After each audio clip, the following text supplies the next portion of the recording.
She's the Queen's only daughter. To many, the princess who symbolises the best of the royal family. I think a lot of people in this country think that Anne would actually make a great queen. She'd have made a formidable monarch, without a doubt, because it is duty before self, and Anne is the personification of that. But as she turns 70, how well do we really know Anne? Well, I'm not totally useless. I was quite well educated, one way or another. How has her relationship with her family defined her? Princess Anne was the son that Prince Philip never had. She is very much in his image. And what is she really like? She doesn't tolerate fools. She can be snappy. She can reduce grown men to tears. How does it feel having a Buckingham Palace as your private property? I don't know, because it isn't. She doesn't care about being popular. She doesn't care about rubbing people up the wrong way. How's the Duke of Edinburgh this morning? Oh, dear. Do you know where I am? Same place as you.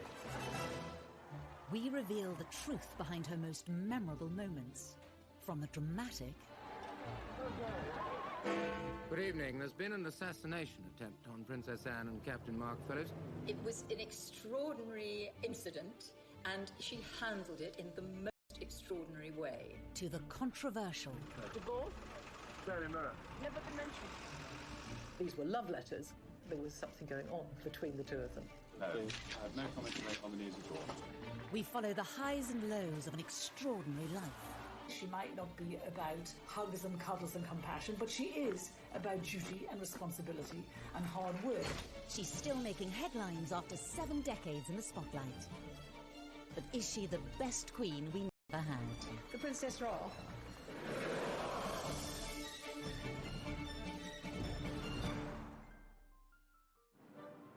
Born in August 1950, Princess Anne is the only daughter of Queen Elizabeth II and the Duke of Edinburgh, and sister to Charles, Andrew and Edward. Anne was born 70 years ago, the second child of Elizabeth. And of course, when she was born, her grandfather, George VI, was still on the throne. And it really was a million miles away to where society is today. Arriving at Ballater Station with her family, the Queen was received by the Marquis of Aberdeen. Anne had a very 19th century childhood, a very traditional royal childhood. When she was born, of course, the Queen was not yet Queen. She was still Princess Elizabeth. So Anne was not born at Buckingham Palace, as many people think, but actually at Clarence House, where the then Princess Elizabeth and Prince... Older and heir to the throne, it was Anne who was assertive from a young age. Anne's always been a tomboy. She's always been the one who goes out and climbs trees and is very courageous and very confident, very willing to explore the world and find her own way in the world. In a way, perhaps that Charles has been a little more timid, shyer, more sensitive character. Anne is absolutely a chip off the old block. As a child, even though she was a couple of years younger than the Prince of Wales, she was quite happy to take him on in any kind of physical rough and tumble, and she often came out on top.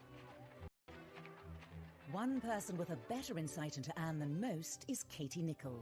She recently interviewed the princess to mark her 70th birthday.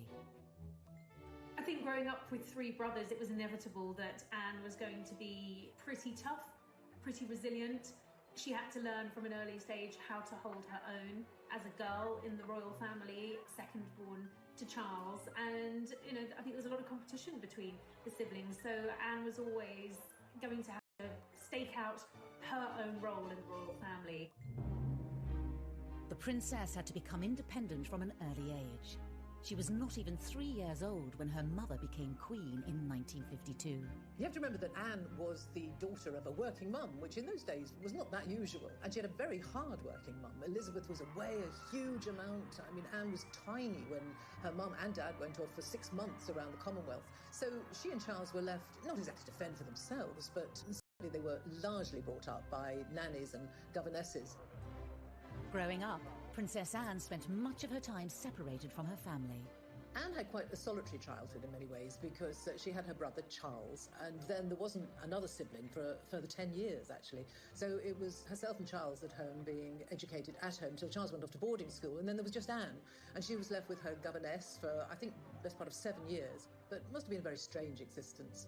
I think growing up as a young girl, Anne did have quite a different childhood to previous royal children. Initially, she was homeschooled, as all royal children were, but she was desperate to go to school. She wanted to get out, she wanted to discover life beyond the palace walls. You know, she had a brain, she wanted to go and learn.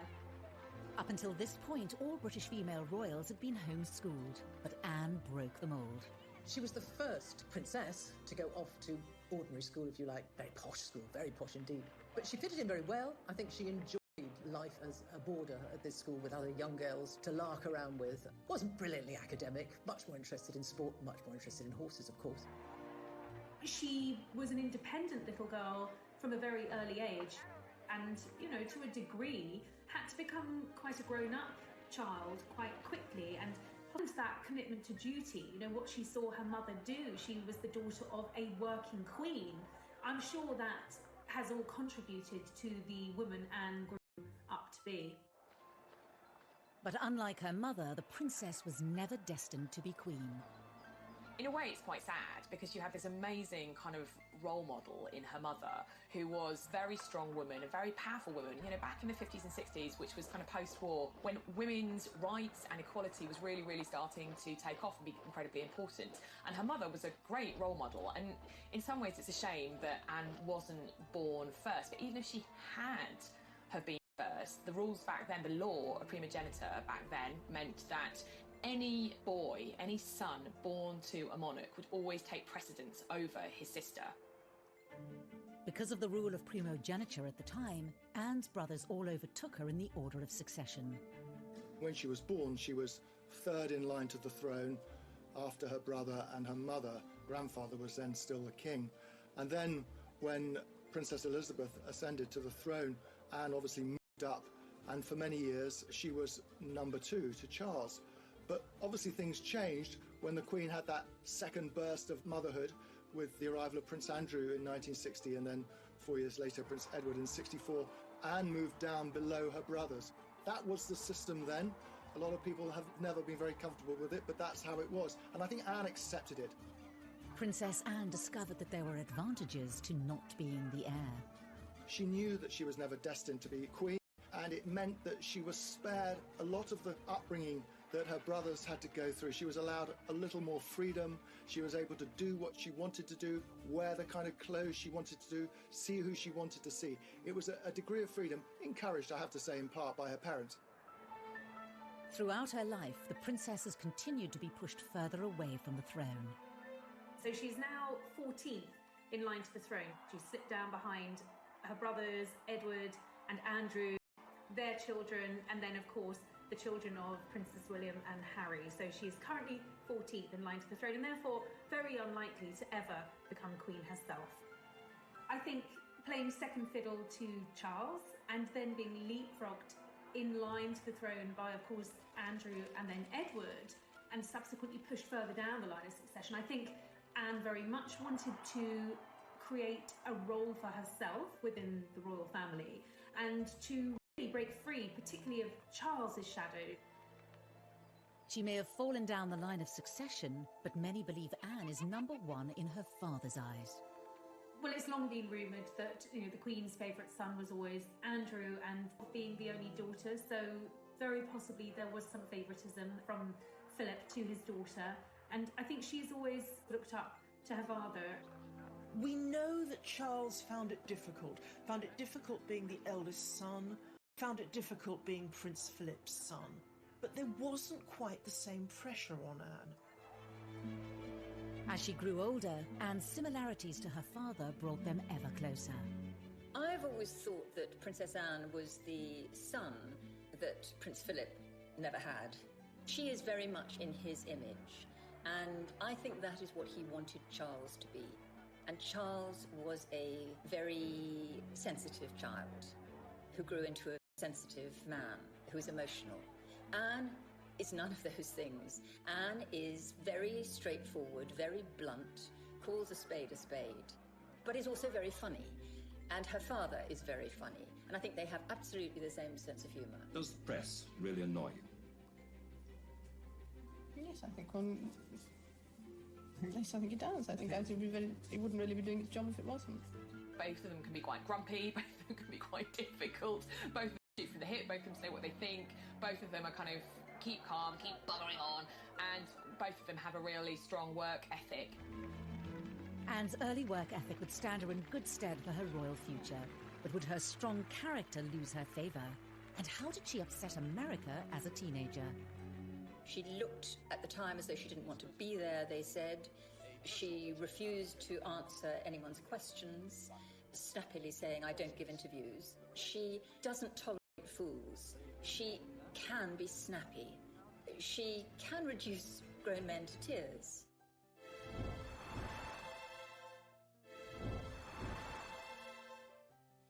May God bless her and all who sail in her.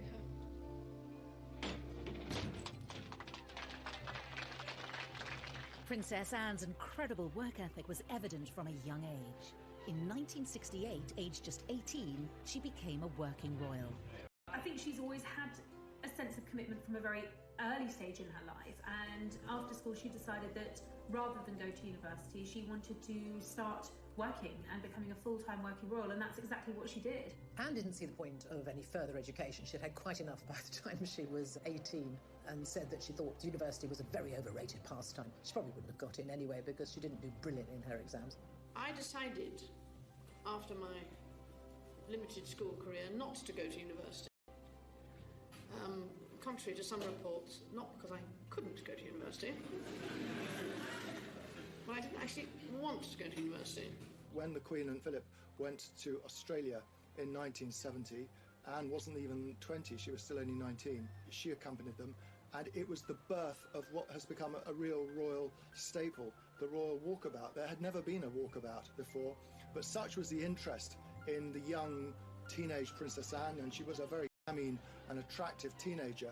The crowds turned out in their thousands. The princess has devoted a large part of her life to official engagements and is often referred to as the hardest working royal. She always has been one of, if not the most hard-working member of the royal family. I mean, she will carry out 4 or 5 engagements in one day. She could be in Scotland in the morning, London in the evening, and she will be very well briefed on every engagement and extremely professional. She's admitted she's a workaholic. Anne is very no-nonsense, and she takes that approach to her work. She regularly tops the best-selling list in terms of the highest number of engagements. I think on an average year, she does anything from 350 to at most 500 engagements, both domestically in the UK and abroad. It's a huge workload. I remember Kevin MacLeod, who was the Canadian Secretary to the Queen, said of Anne in 2014, her credo, her belief is, keep me busy, I'm here to work, I'm here to do good things, I'm here to meet as many people as possible. Anne may work hard behind the scenes, but for many years this has been eclipsed in the media, all due to her troublesome relationship with the press.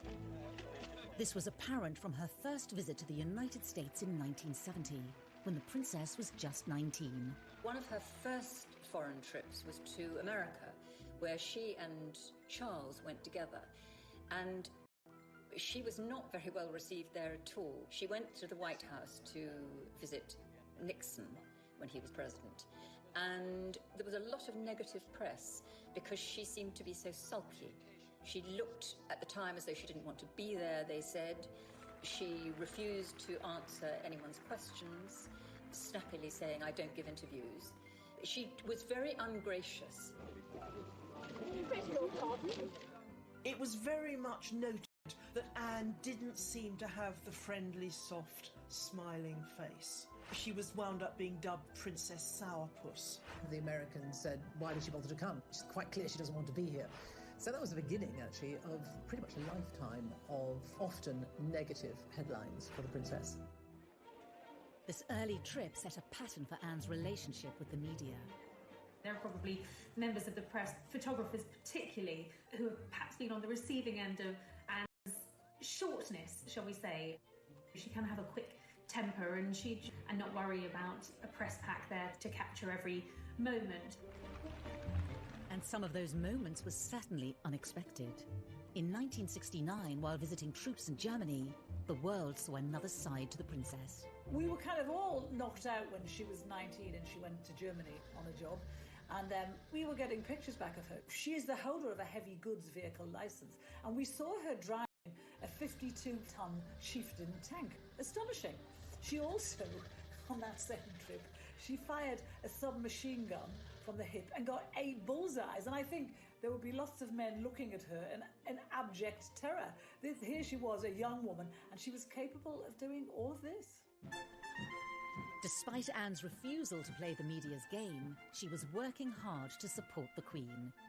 Those in the know even regard the princess as the royal family's secret weapon. And I think Anne has always realised her power, her soft diplomacy, the ability to help, the ability for the royal family to reach areas that, traditionally prime ministers can't. The royal family is a constant, they are always there. And particularly in areas of the world that have royal families, for instance, like the Middle East, when you send a member of the royal family to them on a state visit, it's immensely important. It conveys, huge prestige, and people take that very seriously. And often the royal family, like Anne, are used to help trade deals, help diplomatic relations, and I think Anne has been very successful at that, and she's done that from a very young age. Well, Anne had this brilliant knack of sort of being the pathfinder, if you like, for the royals. If there was a slightly tricky destination go to, it was always Anne they would send in first, because she has a great ability at making people feel welcome and being enormously empathetic with people. In 1990, it was Princess Anne who the Queen trusted to visit the Soviet Union on her behalf.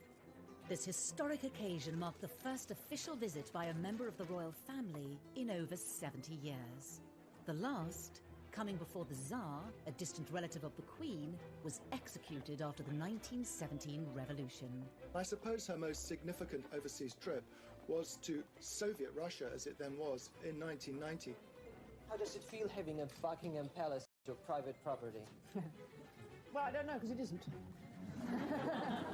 She made a huge impact. It was a great success. Big crowds came out to see her. People were interested in her. And the feedback was incredibly successful and very positive for Britain. That was a massive deal in terms of the thawing of the relations between the UK and Russia. So that was a really, really important tour that Princess Anne went on to the Soviet Union, and she really paved the way for the Queen's visit. Her daughter to step in. And despite Anne's stern reputation, she may even be welcomed in place of the Queen. The Queen can be very, very shy. She's naturally quite shy on engagements, whereas Anne is far more like Philip. So if you've got Anne on an engagement, you're going to get possibly a little bit more of a relaxed engagement. Anne isn't afraid to talk, she will have banter, she will ask questions, she will engage in a way that I don't think we see the Queen do. When you watch engagements with the Queen, they tend to be very formal. The Queen doesn't say very much. She's shown around and she observes. She may ask occasional questions. But with Anne, I found the engagements to be a lot more informal. As well as her royal duties, Princess Anne is involved with countless charities, organisations and military regiments in the UK and overseas. It's not just the public engagements. She is involved in a huge amount of charities, some 300 charities, some of which she's founded herself. She writes her own speeches. She has a very small staff. Well, Charles famously has a lot of staff looking after him. It's a big operation, being the Prince of Wales. When you look at the charities and patronages that Anne represents, you will see her interests reflected in those charities. So whether it's charities supporting the armed forces or veterans, that's a major issue for her. Carers Trust, which actually she established. Animal welfare charities, equine charities, they have a meaning to her, to where she feels she can bring something unique and helpful in her role. She's never seen the point in being just a nominal head of an organisation, which is why she works so phenomenally hard. It would be almost impossible to go and visit every single charity and organisation she's involved with every year, but she does her damnedest to do so. She believes that if you're going to put your name to it, it needs to be more than just a name on a letterhead. You actually have to go along, see what they're doing, encourage them and bring what publicity you can to them. One charity that has always been close to Anne's heart is Save the Children, and she's willing to take great risks in order to help. If you want to improve the lot of children, then you must improve the lot of their mothers. If there is a fundamental baseline for the Save the Children Fund's work, it is working with mothers and getting mothers to be able to take a much greater part in their children's lives and in the lives of the community in which they live. I think she's very closely associated with the Save the Children Fund. She's been president for, I think, nearly 50 years now, and this has meant a very great deal to her. When Princess Anne carried out those early trips to Africa with Save the Children in the early 70s, this was her really breaking the mould. This was her going far afield, doing something that was at times quite dangerous. The areas that she was going to were these visits to Africa with Save the Children long before Princess Diana was even on the scene. But Anne made it clear that she didn't seek praise from the public or the press. She once told a friend who had been asking her about the kind of affection that Diana had from the public, the love, the adoration that Diana had, if she would want that. And she said, no, she would rather have respect than affection from people that she didn't know. But again, Anne's refusal to cooperate with the press meant that much of her hard work went unrecognised. If she was off some tour raising money for an awareness for Save the Children, and Diana appeared somewhere in a low-cut dress, the newspapers would be full of stories about Diana, and Anne would find herself not getting a look in. I think that must have been very galling for her. In the early days, I used to wonder why she didn't force herself to have a better relationship with the press. She clearly had no time for us at all, and she thought we were a nuisance. Such a shame, because whenever we used to write about her, it wasn't about the worthy work that she'd done. It was because she'd lost her temper somewhere, she'd sworn at someone, or because she was wearing ridiculous clothes. She got a really hard time from Fleet Street in the 80s and the 90s. They thought that she treated the press with disdain, she wouldn't talk to them, she ignored them, she wouldn't smile for them. And in return, they gave her a really hard time because, in their view, she didn't give an inch. For many journalists of that time, Anne wasn't helping her own cause. She wanted to be appreciated for what she'd done. She got across that Diana was more appreciated than her, and yet she did nothing to facilitate that.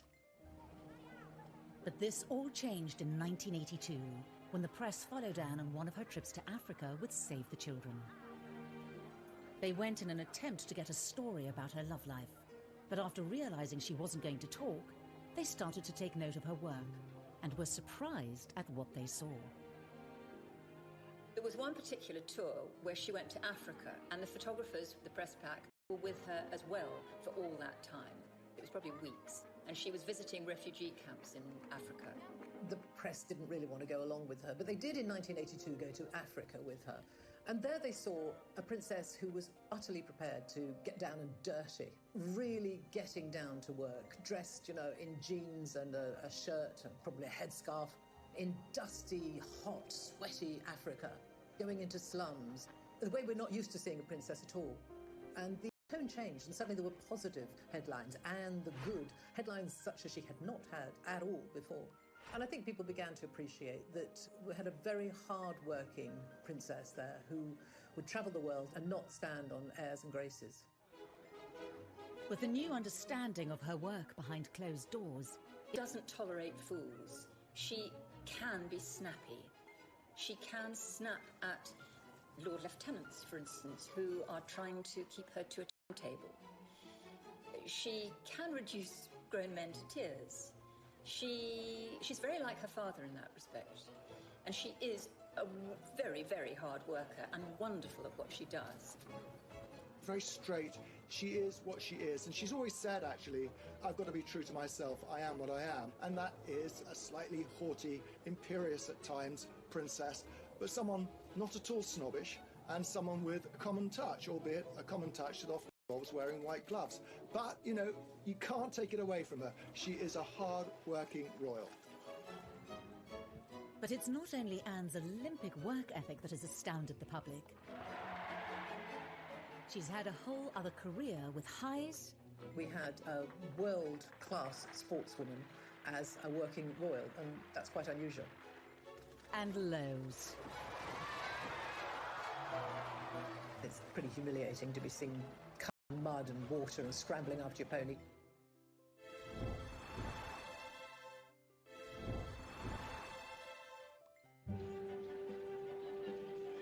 Anne might have been hard-working when it came to royal duties, but it wasn't the only thing she dedicated her energy to. She was a senior royal, but she was also having a second career, effectively running parallel at the same time. Breaking with tradition, she chose to also pursue a riding career alongside royal duties. It's really very impressive that Anne was able to juggle her equestrian career as a very successful horse rider and carry out all her duties as a senior royal. Anne's lifelong passion for horses started from a young age. She probably sat on a horse before she could walk. She's utterly horse mad. Her father once said of her, if it doesn't fart or eat hay, Anne's not interested. And I think that's almost right. Horses have given her an escapism. Not only did they enable her to embark on a career outside of her role within the royal family, they provided daily escapism. I think nothing makes Anne happier than riding out, being in the paddock, being around horses.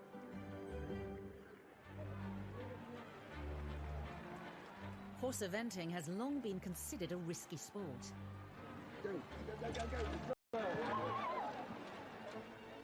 And Anne's royal title did not give her any immunity to the dangers. Anne narrowly escaped serious injury following a bad fall whilst competing in Dorset. Off the ground, and the horse came over on top and rolled on top. She was unconscious when I got there. It was later learnt that Princess Anne had cracked a vertebra.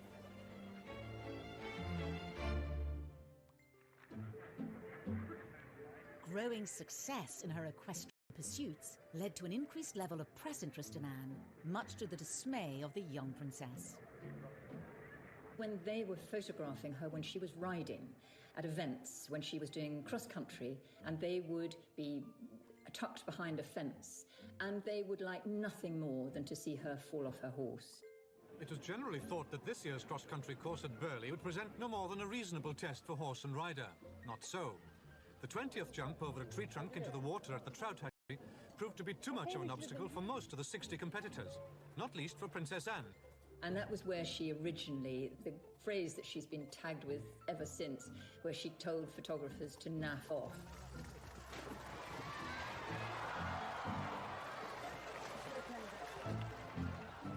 Anna's always spoken her mind, and she can be quite abrupt. It wasn't really naff off. Her language can be quite fruity.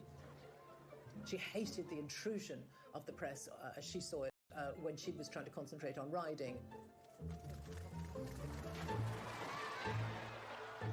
I mean, it's pretty humiliating to be seen covered in mud and water and scrambling after your pony. But she'd always get back on straight away, even after some of the worst tumbles.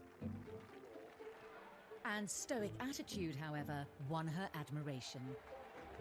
If she fell off her horse, she was going to get back up and get back on that horse and prove that she could take the next jump. And I think that is a metaphor really for how she has approached her royal life, with steely determination and resolute commitment. The inevitable falls captured by an eager press corps did nothing to detract from Anne's formidable talent. In 1971, at the European Horse Trial Championships, the 21-year-old princess wowed the equestrian world. 1971 was one of her great equestrian years, I suppose. She competed in the three-day event, the European Championships, and she won. That was absolutely fantastic for her.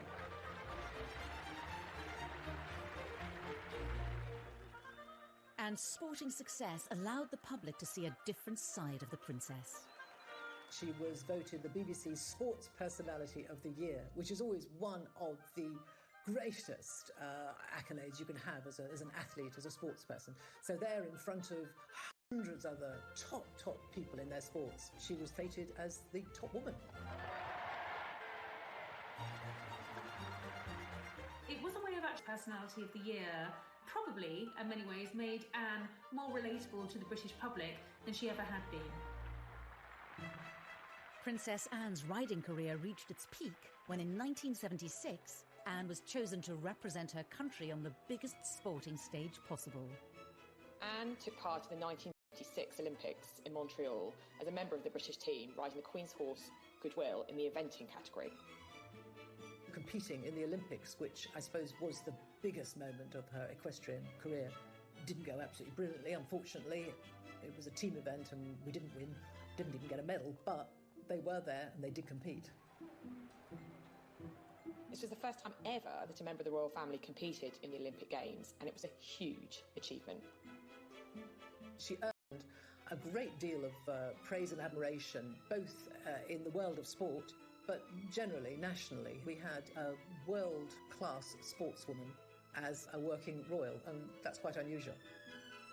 Anne's achievements earned her the presidency of the British Olympic Association and a lifelong involvement.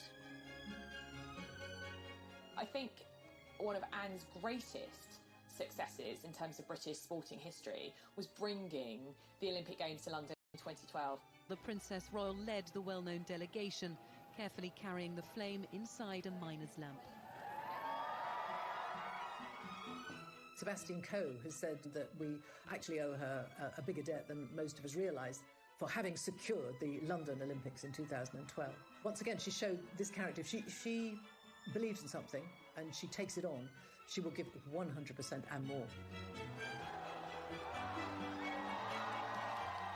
The 2012 Games are on.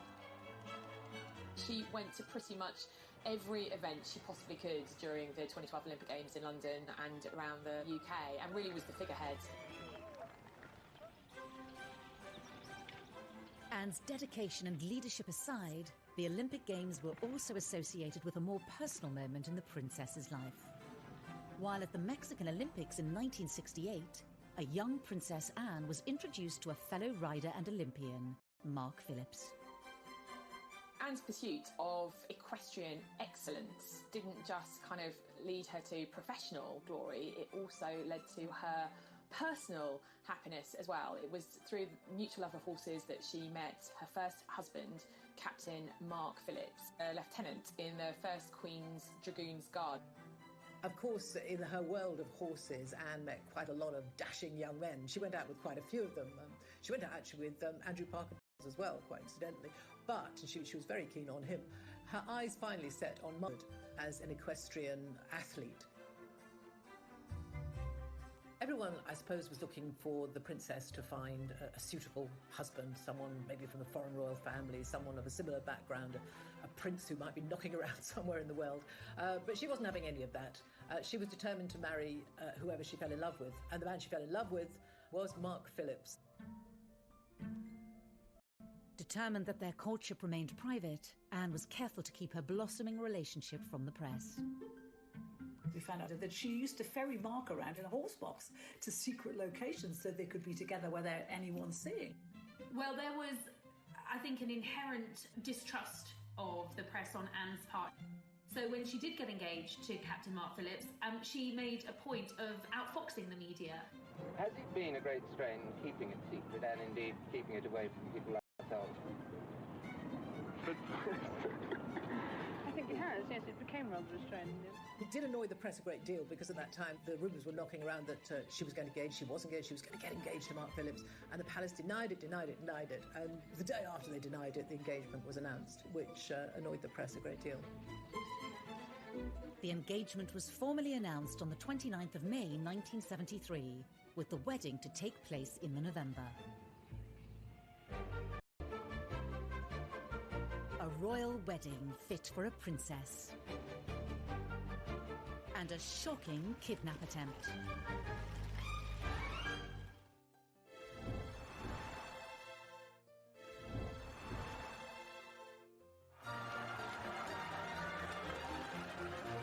In November 1973, Princess Anne married Mark Phillips with all the pomp and ceremony of a royal wedding.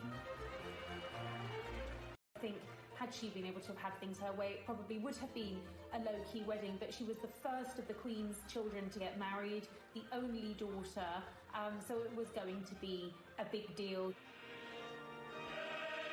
There we can see groom Captain Mark Phillips. Even though it was November, like her mother's wedding, almost 50,000 people lined the streets to watch her go to Westminster Abbey.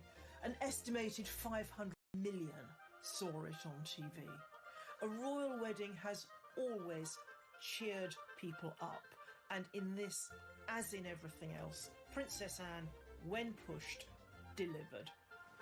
the best man, Captain Eric Grounds, puts the ring on the Archbishop's prayer book for the blessing. She probably didn't like very much the fact that she had to get married in Westminster Abbey with all the glitz and the glamour and the fairy tale princess. She has always felt, I think, rather lacking in that. She's what people imagine, and maybe she feels she's been a bit of a disappointment, but that's just not in her nature. There were a few concessions to Anne's taste and personality. The wedding dress didn't come from a famous designer. It came from her own regular dressmaker. And the cake was made by the Army Catering Corps. The moment we've all been waiting for, and how lovely she looks. Now, we expected something quite different, and we've certainly got it today. Look at that wonderful gown. The dress was very simple, very demure. The bouquet was very demure. It was all pretty low-key, and I think that was very much Anne's choice and very reflective of how she wanted things handled. She's not one who is comfortable in the spotlight, particularly when it's on her personal life. The bit I love about the wedding dress, it was this beautiful medieval-looking dress cut from one piece of fabric, apparently. But none of us could see it. But on the shoulders, apparently, there were little epaulettes, just sketched in pearls, a kind of gesture to a uniform. Even Princess Anne couldn't go down the aisle on her father's arm in uniform, but she got as close as she could. So, the bride and groom come out, and you can hear the welcome from the crowd. Tradition has it that the Queen often bestows new additions to the royal family with a title upon their marriage. It was in the Queen's gift to bestow an earldom on Captain Mark Phillips, who was a commoner. He refused that title, and very much with Anne's blessing. And I think from the outset they were determined to live as normal, private lives as possible.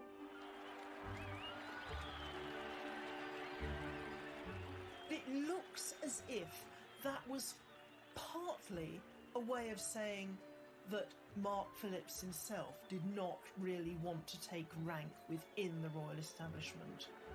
She grew up with possibly what was the burden of having a title. She had by this stage moved down the line of succession. She would have known that any children that she and Mark Phillips had would, without a title, perhaps have a better opportunity at having normal lives, the chance to create independent lives of the royal family and to be their own people. The newlyweds were barely able to enjoy the first months of married life before their peace was shattered when Princess Anne and her new husband were the target of Princess Anne and Captain Phillips. Perhaps one of the most defining moments in Princess Anne's life was when somebody attempted to kidnap her. They escaped, but 4 people were hit, 1 seriously. Good evening. There's been an assassination attempt on Princess Anne and Captain Mark Phillips. Their car was forced to stop by a Ford Escort on the Mall. The driver of the Escort, Ian Ball, jumped out and began firing a pistol at Princess Anne and her police protection officer. He shot several people, including Anne's police protection officer, who immediately got out of the car to confront him, and he shot her chauffeur. Amateur boxer Ronnie Russell was passing as the incident was unfolding. And I see a police officer coming over from the Queen Mother's house towards the car, and I thought, that's it. It's all over now. That's the police. It's done and done with. There'll be no more now. And then as he arrived at the car, I saw the bloke just turn around and shoot him. I mean, you can't do that. We don't stand for that. You ain't getting away with that one. So I struck him at the back part of the head. And he just turned and fired at me. That missed me, went through the windscreen of a taxi coming down the Mall. Ball's intention was to kidnap Princess Anne and ransom her for millions and millions of pounds. The danger Anne faced was grave as the gunman gained access to the princess. The window's all smashed in. There's a gun on the floor. He's got another gun in his hand. He's got Princess Anne by the arm, pointing the gun at her head. And he's saying, come on, Anne, you've got to come. You know you've got to come. When the kidnapper tried to make her get out of the car, she said, not bloody likely. This was no damsel in distress. She refused to get out of the car before ball and told him that she was absolutely not going to do what he said. She said it later, talking about this, that she was scrupulously polite, but she was not going to do what he said. Well, then they had a tug of war going on, and I could see that she was breaking the grip with him. I leant into the car. I said, "Come this way, Anne, you'll be safe." I got by the forearms, held him out the car in front of me, and I said, "Now we're going to walk away, and it's going to have to go through me to get you." At that point, he has run round behind me. Mark Phillips has seen that, dragged her back into the car. So when I've turned round, he's there now. He's like as far away from me as you are, and he's standing with a gun pointing at me. And I thought, well, it's your turn or my turn. And then I hit him very, very hard. Thankfully, the incident was brought under control by the arrival of the police on the scene. It was an extraordinary incident, and she handled it in the most extraordinary way. And the next day, she was back on duty, working as if nothing had happened. Just the same kind of attitude as if she'd just fallen off a horse, that he'd been terrified. That gives you some insight into the princess's pretty tough, steely and unflappable nature. And even when she's being threatened and at gunpoint, she doesn't actually lose her cool. It's another way in which she almost echoes her mother, because with her mother there had been that apparently shot fired at her at the Trooping the Colours ceremony, and the Queen just steadied her horse Burma and went on. And in much the same way, Princess Anne kept on trucking. Later on, her father, the Duke of Edinburgh, said that if the kidnapper had got away with Princess Anne, poor him, she'd have really made him sorry for it. And I think we all like that about Princess Anne. Following the foiled kidnap attempt, the royal couple went back to life as normal. Princess Anne and Captain Mark Phillips welcomed their first child, Peter, in 1977, followed by their daughter Zara in 1981. Both children were raised without royal titles and away from the royal spotlight. Zara has said on many occasions that not having a title gave her enormous freedom. That's what Anne wanted. She wanted her daughter to be a normal teenager and to get into the kind of scrapes the teenager did. And Zara absolutely has gone her own way. Peter and Zara are incredibly down to earth. You know, they don't even speak in the same way as many senior royals. You know, there's nothing pompous about them at all. I think they're great young people. Princess Anne's vision for her children was to pay off when in 2012 she awarded her own daughter a silver medal at the London Olympics. Princess Anne's insistence that her children be shielded from the demands of a royal title was a position not shared by all her siblings. Andrew rather pompously has insisted on full status for his girls, who are both princesses, and Edward's children too do have titles. So she's very different on that. Andrew has always felt that his girls should be senior members of the royal family, be treated as such, and have titles to go along with that. I think this shows a difference in attitude between the siblings. Anne is a no-nonsense, get-on-with-it sort of woman. She is royal, she has the titles, and she does the work. But she's not someone who takes herself too seriously. Andrew, her brother, I think, feels very entitled. He wants the adulation, and I don't think she does. Prescient decision. We know that Prince Charles wants the future ahead to be a slimmed-down royal family. Not too many extraneous members of the monarchy. But Princess Anne was there decades before him. Anne may have been notoriously private, but eventually details of her private life did spill out into the open. Rumours swirled of issues within Anne's marriage. Very mirror. Never been mentioned by anybody. And leaked letters suggested a third party's involvement. No, I have no comment to make on the news at all.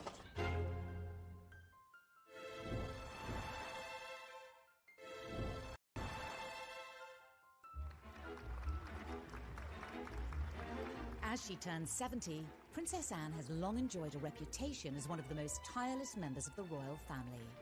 With close links to over 300 charities, organisations and military groups, every year she takes part in hundreds of engagements. On this occasion, I'm marginally better organised than usual. I just left my voice behind. She has an amazing energy and a real commitment and passion about the work that she does. She's absolutely committed to those charities, and there are very many of them. The only royal coming close in this regard is her older brother, Prince Charles. Oh, to be young.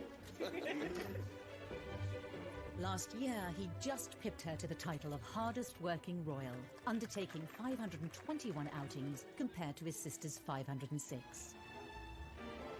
For much of her life, it's been hard for her not to be overshadowed by the older brother destined to be king. It's good for you in the end, I suppose. It's character building, I suppose. All their lives, comparisons have been inevitable. Charles is quite a sensitive man. I think we all know that he feels things quite deeply. He thinks very deeply. He's philosophical. He cares a great deal. And I'm not saying that Anne is uncaring, but she's much more like her father, which is a pragmatist. I mean, Philip once said that I'm a pragmatist, Charles is a romantic, and very often a romantic thinks that a pragmatist is unfeeling. I don't think Anne is unfeeling, but she is a much more practical, get-it-done sort of individual than Charles, who feels things very, very deeply. The difference between her and Charles, I think she was tougher than him. She was always stronger than him. In fact, someone once said, you know, she's the king we never had.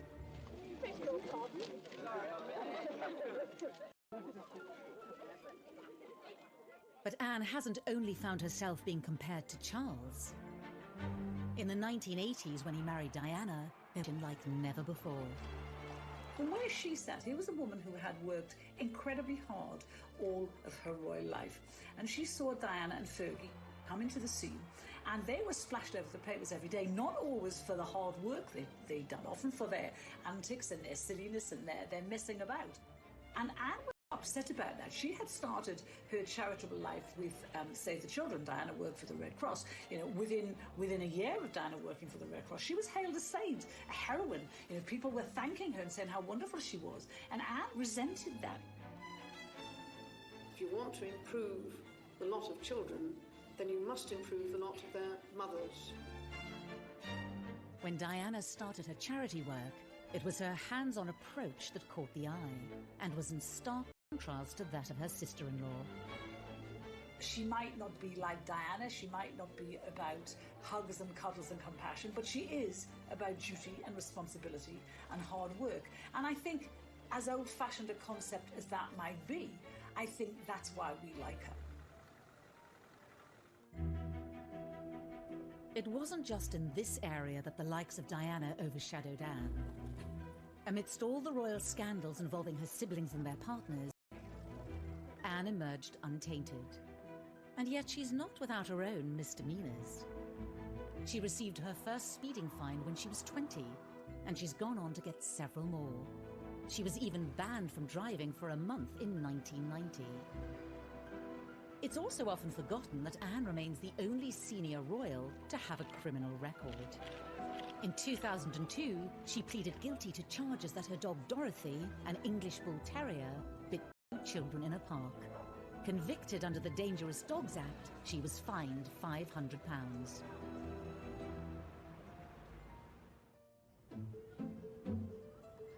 In 1989, Anne was again the victim of a crime when private letters were stolen from her briefcase in Buckingham Palace. Ultimately, they revealed her own romantic indiscretions, while still married to Mark Phillips. Alone today at her Gloucestershire home, Gatwick Park, the Princess Royal has said nothing about the letters stolen from Buckingham Palace. No one quite knew what to make of it, but it transpired very quickly. In fact, the palace issued a statement saying that these were letters from Timothy Lawrence, who was the Queen's equerry at the time, to Anne. And it became very obvious very quickly, though we didn't get the content of the letters, that these were love letters and that there was something going on between the two of them. No, I have no comment to make on the news at all. It transpired when we all stayed every weekend. And when we all went there to talk to the neighbours, they quite gaily said, oh, yes, she's been coming for months. And we all said, well, why didn't you say anything? And they didn't, because they liked her. As for the letter thief, Scotland Yard's Serious Crime Squad investigated the incident for 4 months. They took 500 sets of fingerprints and interviewed almost everyone at the palace, but the thief was never identified. The damage was done. The letters had exposed Anne's affair and revealed the true state of her marriage. Speculation was rife that her and Mark Phillips would be divorced, even though she denied it. I've seen a paper today. Yeah. Well, I've released a story about the Queen has given permission for divorce and things. Yeah. Divorce? Daily Mirror. Never been mentioned by anybody. In the end, divorce did come during the Queen's Annus Horribilis in 1992. Her daughter might have been the first of the Queen's children to divorce, but it never affected Anne's reputation as much as the others. Her siblings, their marriages fell apart, and the world followed every last detail rapturously. We were absolutely riveted by the gory details of their marriages falling apart. Anne's, she managed to keep very private. The love letters were published, but she just kept on, and she said nothing, and no one dared to ask her anymore. And she married Tim Lawrence very shortly after she divorced Mark Phillips. 1992 even ended on a happy note. The Princess Royal marrying Timothy Lawrence at one of the most low-key royal weddings there's been. So she married at the little church near Balmoral, and that was probably the kind of wedding that she'd have had the first time round, if she had the chance. Small, private, 30 guests for a meal afterwards. She didn't wear a floor-length dress or a veil, just, a little bunch of white flowers in her hair. Had both her children there. I think that wedding was really all about Princess Anne. Since then, Princess Anne has maintained her ferocious commitment to royal duty. Her no-nonsense dedication to carrying out her role is a trait she shares with her mother. It's led many to wonder if Anne was the Queen's child most suited to becoming the next monarch.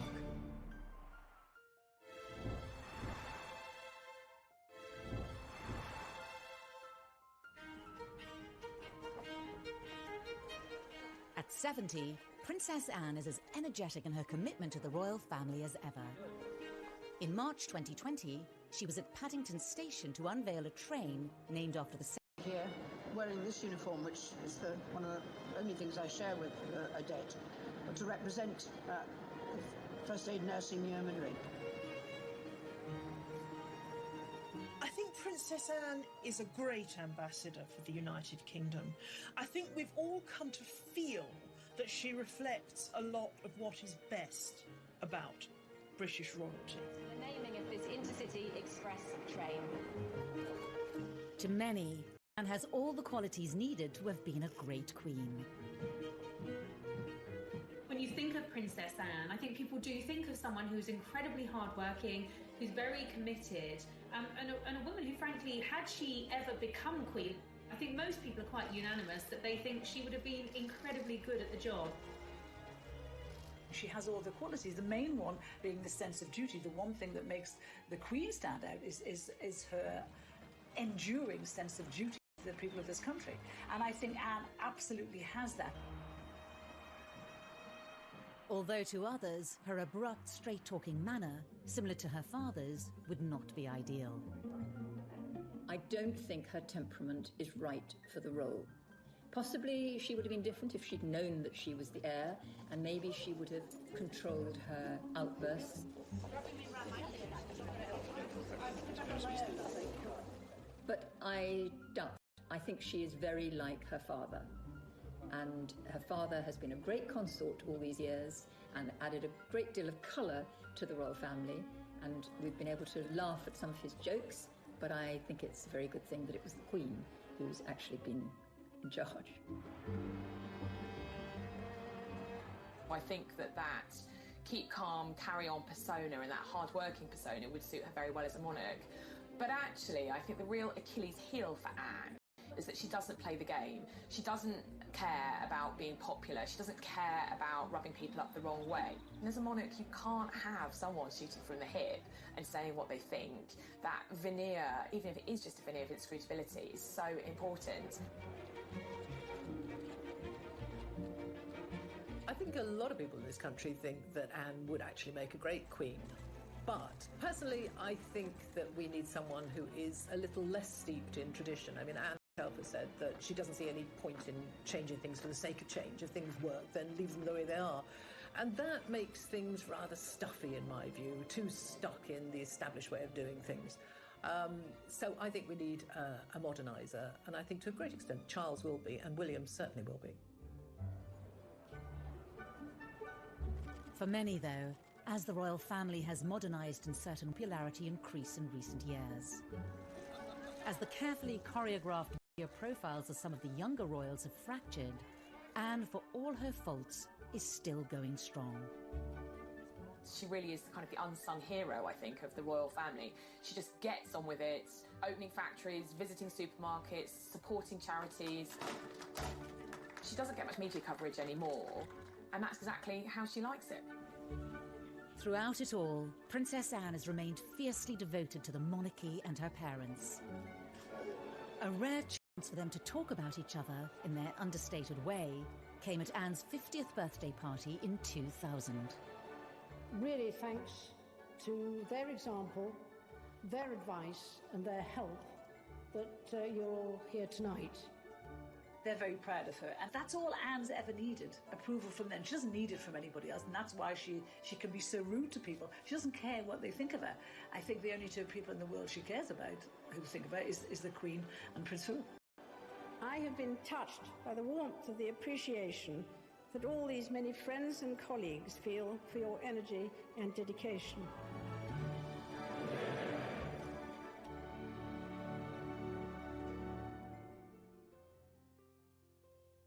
In the last year, a rise in popularity for Anne has certainly been helped by a standout portrayal in the TV series The Crown as the family's most unpretentious royal. I rather wish you would like that with me. It would suggest I have significance. Trust me, you wouldn't like it in reality. I would. I'd bully her right back. Fancy swapping then? Fancy being the heir? Not if it means going to Wales.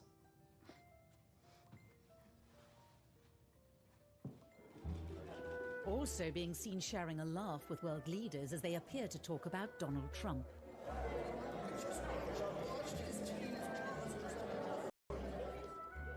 And shrugging at her mother like all children might do, whatever their age. I think actually as she's got older, those kinds of moments now, those bits of her personality make her more popular with the general public. And I think her being not first in line to the throne has enabled her to be more herself, be more true to herself, and to carve out a really kind of different role for herself. A striking image of the princess in her youth featured on the cover of May's edition of Vanity Fair.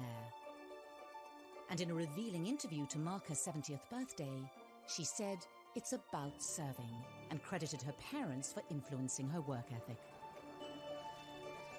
She also warned the younger members of the family against reinventing the wheel when it comes to don't forget the basics. Something she says she intends to do for many more years to come. I think she probably won't ever slow down. I think she's like the Queen in that respect, that, you know, she will just keep ploughing on as long as she's able. She's a great grandma, she loves her grandchildren, but she also loves her work. It is really what she's been born to do, I think she feels, so she'll carry on. She gets a lot out of it, as well as putting a great deal into it. So it is my very great pleasure that I present on behalf of Her Majesty the letters patent to the town of Wootton Bassett. She simply sees her role in life as to serve, and in that respect, she really is the replica of both her mother and her father. For the princess whose motto is "you just get on with it," the future will be more of the same. As Anne turns 70, for many she's a national treasure and possibly the best monarch we never had. However, even as she's held up as a paragon of straightforwardness, she's a more complex complex royal than we think. What you think of Princess Anne almost depends at what moment you clocked her. Did you first think of her as a kind of romantic young princess? Or did you think of her as this really rather grumpy, tetchy figure, very much like her father? Well, how's the Duke of Edinburgh this morning? Oh dear. Do you know where I am? Same place as you. Or if you're only really thinking about her now.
destined to be queen. In a way, it's quite sad because you have this amazing kind of role model in her mother, who was a very strong woman, a very powerful woman, you know, back in the 50s and 60s, which was kind of post-war, when women's rights and equality was really, really starting to take off and be incredibly important. And her mother was a great role model. And in some ways, it's a shame that Anne wasn't born first. But even if she had have been first, the rules back then, the law of primogeniture back then, meant that any boy, any son born to a monarch would always take precedence over his sister. Because of the rule of primogeniture at the time, Anne's brothers all overtook her in the order of succession. When she was born, she was third in line to the throne after her brother and her mother. Grandfather was then still the king. And then when Princess Elizabeth ascended to the throne, Anne obviously moved up, and for many years she was number 2 to Charles. But obviously things changed when the Queen had that second burst of motherhood with the arrival of Prince Andrew in 1960, and then 4 years later Prince Edward in 64. Anne moved down below her brothers. That was the system then. A lot of people have never been very comfortable with it, but that's how it was. And I think Anne accepted it. Princess Anne discovered that there were advantages to not being the heir.